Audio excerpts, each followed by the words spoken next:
So today we're actually going to walk around and harvest some fireweed flowers and buds, and we're going to be making fireweed jelly. Fireweed has been used for a few different things over time. It's pretty high in vitamin A and C. It's been used for kind of rebalancing gut issues like IBS, or if you're recovering from food poisoning. Trappers used to use it for stuff like that, and actually Indigenous people also used it for sore throats, inflamed gums, cough, cold, that sort of thing as well. So it's got lots of cool benefits, and I'm excited to try making them into jelly.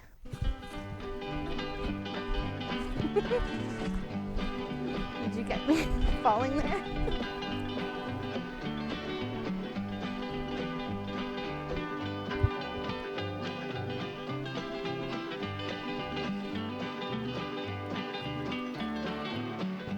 So that we can leave these ones to bud open, so we don't want to take all the buds off of them. Guys, if you're going to start picking some, look for fresh flowers, not the ones that are all shrivelly, okay?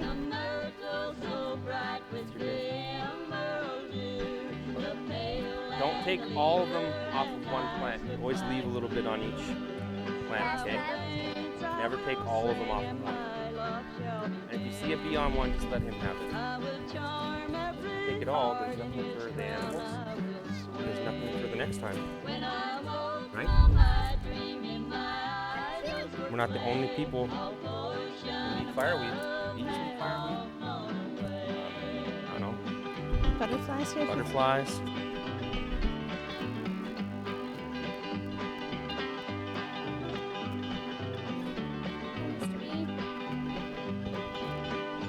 Whenever you're foraging flowers, berries, even just leaves, then you just leave some for other plants like deer, bees, and other stuff, and other nature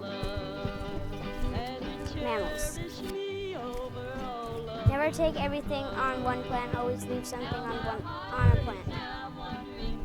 Make sure you behave and be kind to bees. Okay, next step of making our jelly. We have all of our flowers and buds that we picked earlier, and I actually gave them a quick wash.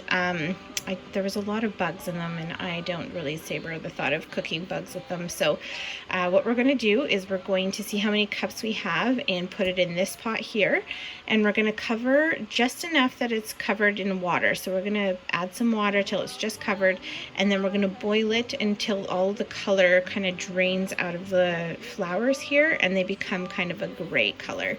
So let's go ahead and do that.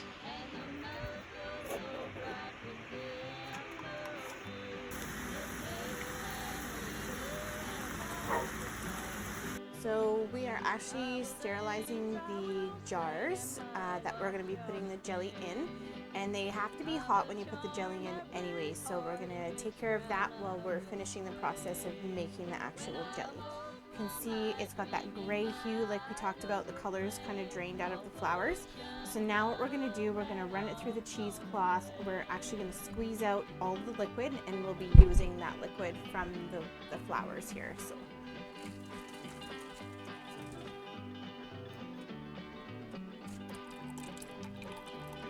So we're going to put 1 teaspoon of butter. Oh, please don't fly in there. And we're going to do 2 teaspoons of lemon juice.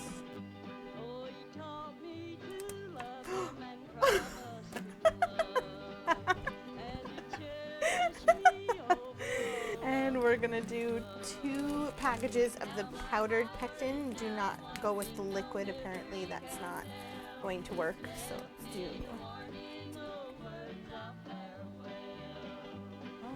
So we're at the hard boil, so I've got the timer on. We'll do that for 60 seconds, and then we'll add the sugar, stir it in, and then bring it back to a hard boil for 60 seconds while stirring it. 6 cups. Now, I did see a pectin that apparently you don't need to add as much sugar or any sugar, so I think it's like a sweetened pectin.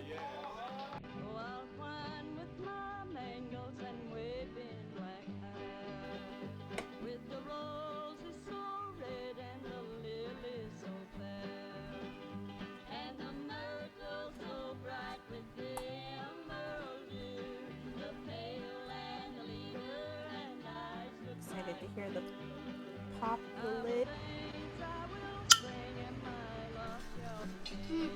Tastes good. I love it. That's taste really like? good. Is it? It's like sweet. That's weird, eh? It tastes so fruity Yeah. and sweet. Oh, that is so good. It almost tastes like gummy bears. Like, There's a lot of sugar in it, so. that's how like fruity it is, though. We can make gummy bears out of it. You like it, Charlie?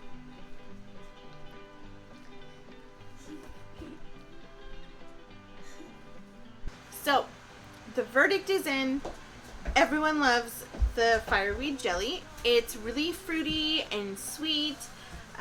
It was really easy to collect all the flowers. We just took the kids out either on our property or on the ditch along the side of our road where there's no pesticides or anything like that. Pick a bunch of flowers and buds. The process was so easy. It was mess free. I was commenting last night how I've made jam before and there's just berry juice and stuff everywhere. This was super easy to make and it was not messy at all. It'll definitely be a staple in our family from now on. Actually, stay tuned. The next video we're going to be showing you how to use the leaf of the fireweed plant in making tea.